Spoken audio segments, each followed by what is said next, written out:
చిరకాలం జరిగిన మోసం, బలవంతుల దౌర్జన్యాలు, ధనవంతుల పన్నాగాలు ఇంకానా ఇకపై చెల్లవు అని మహాకవి ఏనాడో చెప్పారు. ఇప్పుడైనా అంతే.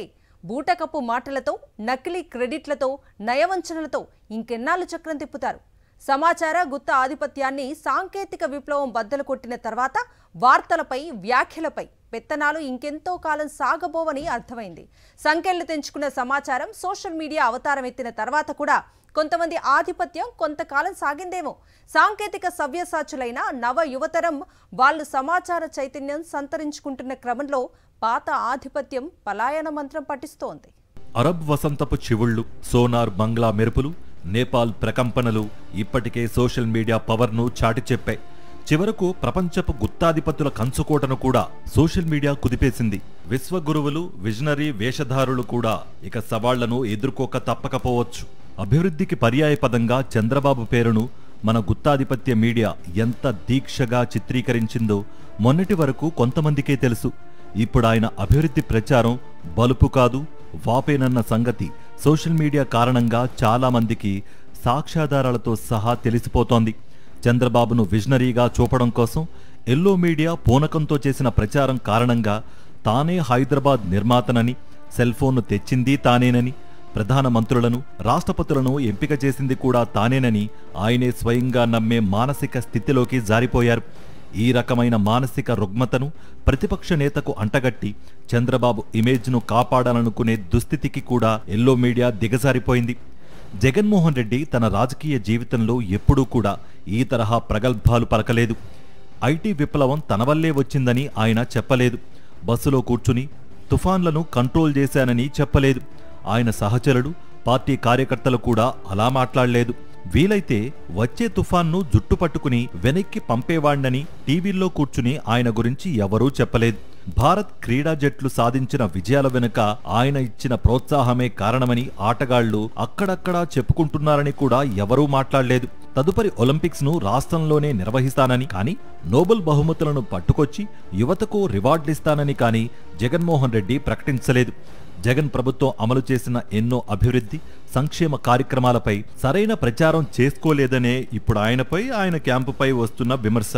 అభివృద్ధి పనులైనా, ప్రజా సంక్షేమ కార్యక్రమాలైనా ప్రభుత్వ బాధ్యతలే తప్ప కేవలం ప్రచార అంశాలుగా నాటి ప్రభుత్వం భావించలేదు.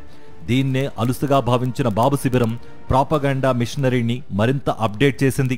మొన్నటికి మొన్న విశాఖ డేటా సెంటర్పై ఏ స్థాయిలో చెలరేగిపోయారో గమనించాం.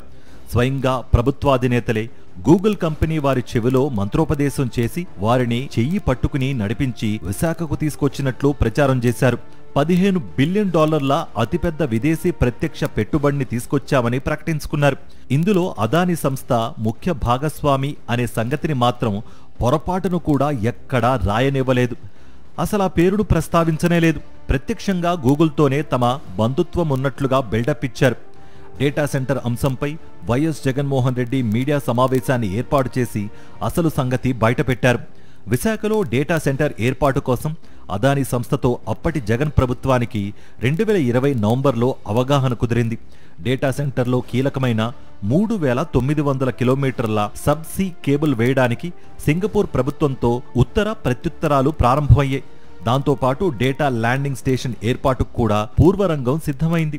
ఆ తర్వాత 2023 మే నెలలో డేటా సెంటర్కు శంకుస్థాపన చేయడం జరిగింది. ఈలోగా 2022లోనే ఈ రంగంలో గూగుల్కు, అదానీ సంస్థకు మధ్యన ఒక అవగాహన కుదిరింది. ఇప్పుడు తాజాగా జరిగింది ఆ డేటా సెంటర్ను మరింత విస్తరించడం మాత్రమే. డేటా సెంటర్ను విస్తరిస్తున్నప్పుడు అందుకు పూర్వరంగాన్ని సిద్ధం చేసిన తమ ప్రభుత్వాన్ని గాని, ఏర్పాట్లో కీలక భాగస్వామి అయిన అదానీ సంస్థను గాని ఎందుకు ప్రస్తావించలేదు, ఎందుకు కృతజ్ఞతలు చెప్పలేదని జగన్ ప్రశ్నించారు. దీనిపై ప్రభుత్వ పెద్దలెవరూ అధికారికంగా స్పందించలేదు. కానీ గూగుల్ కంపెనీనే తాము విశాఖకు లాక్కొచ్చామనే ప్రచారాన్ని మాత్రం ఆపలేదు. ఈ వ్యవహారంపై శనివారం రోజున టైమ్స్ ఆఫ్ ఇండియాలో అదానీ సంస్థల అధిపతి గౌతమ్ అదానీ ఒక ఎడిట్ పేజ్ వ్యాసాన్ని రాశారు. భారతదేశాన్ని కృత్రిమ మేధకు ప్రపంచ హబ్గా మార్చే లక్ష్యంతోనే తాము గూగుల్తో కలిసి విశాఖపట్నంలో డేటా సెంటర్ ఏర్పాటు చేస్తున్నామని ఆ వ్యాసంలో వెల్లడించారు. కేంద్ర ప్రభుత్వం ప్రకటించిన ఏఐ మిషన్ లక్ష్యాల సాధనకు తోడ్పడే మౌలిక వ్యవస్థను తాము ఈ సెంటర్ ద్వారా ఏర్పాటు చేస్తున్నామని ఆయన పేర్కొన్నారు. ఆ వ్యాసంలో ఎక్కడా కూడా ఆంధ్రప్రదేశ్ ప్రభుత్వ ప్రస్తావన కానీ, చంద్రబాబు, లోకేష్ బాబుల వ్యవహార దక్షత గురించి కానీ ఒక్క మాట కూడా లేదు. ఆంధ్రప్రదేశ్ ప్రభుత్వ క్రెడిట్ చోరీ వ్యవహారం గురించి తెలిసినందువల్లనే అదానీ రాష్ట్ర ప్రభుత్వం గురించి ప్రస్తావించలేదా? లేకపోతే అదానీ పేరును ప్రస్తావించకుండా సొంత డబ్బా కొట్టుకుని రాష్ట్ర ప్రభుత్వం విశ్వాసరాహిత్యానికి పాల్పడినందువల్ల టిట్ ఫర్ టాట్ అన్న చందంగా అదానీ వ్యవహరించారా? చరిత్రలో ఎన్నడూ కనీవిని ఎరుగని విధంగా నా భూతో నా భవిష్యత్ అనిపించేలా ఈ ప్రాజెక్టుకు 22,000 కోట్ల కిమ్మత్తు చేసే రాయితీలిచ్చి 600 ఎకరాల భూ సంతర్పణ చేసిన రాష్ట్ర ప్రభుత్వం గురించి అదానీ స్పందించకపోవడంపై ప్రభుత్వం ఏమనుకుంటున్నదని నేషన్ వాంట్స్ టు నో. ఒక్క అదానీ గూగుల్ డేటా సెంటర్ విషయంలోనే కాదు, గత 30 ఏళ్లుగా ఇటువంటి క్రెడిట్స్ ను తమ ఖాతాలో వేసుకోవడంలో బాబు శిబిరం, ఎల్లో మీడియా నిర్మోహమాటంగా వ్యవహరిస్తున్నవి. సోషల్ మీడియా పుణ్యమాని అప్పటి చాలా విషయాలలో లోగుట్టు కొంచెంగా బయటకొస్తోంది. ఇంకో 3 రోజుల్లో పార్ట్నర్షిప్ సమ్మిట్ పేరుతో రాష్ట్ర ప్రభుత్వం విశాఖలో ఒక భారీ ఈవెంట్ను నిర్వహించబోతున్నది. ఈవెంట్ మేనేజ్మెంట్లో తెలుగుదేశం ప్రభుత్వాల సామర్థ్యాన్ని శంకించవలసిన పని లేదు. కాకపోతే ఈవెంట్ల నిర్వహణే తప్ప ఆ తర్వాత అడుగు ముందుకు పడదనేదే మన విమర్శ. 2,000 మంది ప్రతినిధులు హాజరవుతారని, 30 దేశాల వాణిజ్య మంత్రులు వస్తున్నారని, భారీ ఎత్తున పెట్టుబడులు రాబోతున్నాయని చెబుతున్నారు.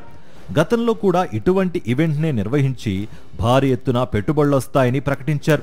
కానీ ప్రకటించిన దానిలో 10% కూడా కార్యరూపం దాల్చకపోవడం విశేషం. ఇప్పుడు కూడా ఇందుకు భిన్నంగా ఉండే అవకాశం తక్కువ. ఈ పార్ట్నర్షిప్ ఈవెంట్ను అంగరంగ వైభవంగా నిర్వహించడానికి ప్రధాన కారణం ఏంటో తెలుసా? లోకేష్ బాబు ప్రమోషన్ కోసమైన మాట వినిపిస్తోంది. తాజాగా శుక్రవారం జరిగిన పెట్టుబడుల ప్రోత్సాహక మండలి సమావేశంలో 1,00,000 కోట్ల పైచిలుకు పెట్టుబడులకు ఆమోదం తెలిపినట్లు ముఖ్యమంత్రి చెప్పారు. వీటి ద్వారా 86,000 మందికి ఉపాధి లభిస్తుందని ఆయన వెల్లడించారు. జగన్మోహన్ రెడ్డి ముఖ్యమంత్రిగా ఉన్న కాలంలో ఒక్క ఎంఎస్ఎంఈ రంగాన్ని ప్రోత్సహించడం ద్వారానే 33 లక్షల మందికి ఉపాధి దొరికింది. కేవలం ఈ ఒక్క రంగంలో మాత్రమే. ఇందులో పెద్ద పరిశ్రమల ఉద్యోగాలు, ప్రభుత్వ ఉద్యోగాలు కలపలేదు. అప్పటి పారిశ్రామిక విధానంలో ఎక్కువ సంఖ్యలో ఉద్యోగాలు, స్థానికులకు ఎక్కువ అవకాశాలు అనే అంశాల మీద ఫోకస్ ఉండేది. ఇప్పుడు అది లోపించింది. ఈవెంట్లలో కార్యకర్తలకు టైలు కట్టి కోట్లు తొడిగి లెక్క పెంచడం వల్ల ఫలితముండదు. రాష్ట్రంలో పరిశ్రమలు నడిచే వాతావరణం ముఖ్యం. ఈ 17 మాసాల పాలన చూస్తే ఏమున్నది గర్వకారణం అనిపించక మానదు. పారిశ్రామికవేత్తలను వేధించి భయపెట్టి డబ్బులు దండుకోవడానికి మంత్రులు, ఎమ్మెల్యేలు, స్థానిక నేతలు పోటీలు పడ్డ ఉదంతాలు తొలి ఏడాదిలోనే డజన్ల కొద్దీ రిపోర్ట్ అయ్యే. వసూలు రాజాల ధాటికి భయపడి ఇండియా సిమెంట్స్ యాజమాన్యం కోర్టును ఆశ్రయించవలసిన పరిస్థితి ఏర్పడింది. బహుశా ఏ రాష్ట్రంలోనూ ఇటువంటి ఘటన జరిగి ఉండదు. బూడిద సరఫరా కాంట్రాక్ట్ మాకే కావాలని నాయకులు రోడ్డున పడి తన్నుకున్న అసహ్యకరమైన పరిణామాలను చూడవలసి వచ్చింది. ప్రముఖ పారిశ్రామికవేత్త నవీన్ జిందాల్ను అక్రమ కేసులతో విసిగించి 3 లక్షల కోట్ల పెట్టుబడిని సాక్షాత్తు ప్రభుత్వ పెద్దలే మహారాష్ట్రకు తరిమివేశారు. మామూళ్ల కోసం శ్రీకాకుళంలో యూబీ కంపెనీ బీర్ల రవాణాను తెలుగుదేశం నేతలు అడ్డుకుంటే కేంద్రం రంగంలోకి దిగి రాష్ట్ర నేతలకు తలంటవలసొచ్చింది. ఇటువంటి ఉదాహరణలు అనేకం. ఉన్నత స్థాయిలో జరుగుతున్న సంతర్పణలు, క్రెడిట్ చోరీలు పక్కన పెడితే క్షేత్రస్థాయిలో పారిశ్రామిక వాతావరణం ఇంత వైభవోజ్వలంగా వెలిగిపోతున్నది. ఈ వెలుగుజిరుగుల్లో విశాఖలో జరగబోయే పెట్టుబడుల సమీకరణ సభలో లోకేష్ అంతా తానై వ్యవహరించబోతున్నారట. ఈజ్ ఆఫ్ డూయింగ్ బిజినెస్ స్థానంలో స్పీడ్ ఆఫ్ డూయింగ్ బిజినెస్ అనే కొత్త భావన లోకేష్ మేధో శిశు అనే సంగతిని కూడా ఆ సభలో ప్రకటిస్తారట. ఇంతకు ఏపీ పరిశ్రమల శాఖ మంత్రి ఎవరో ఎంతకు ఆ పేరు గుర్తుకు రావడం లేదు.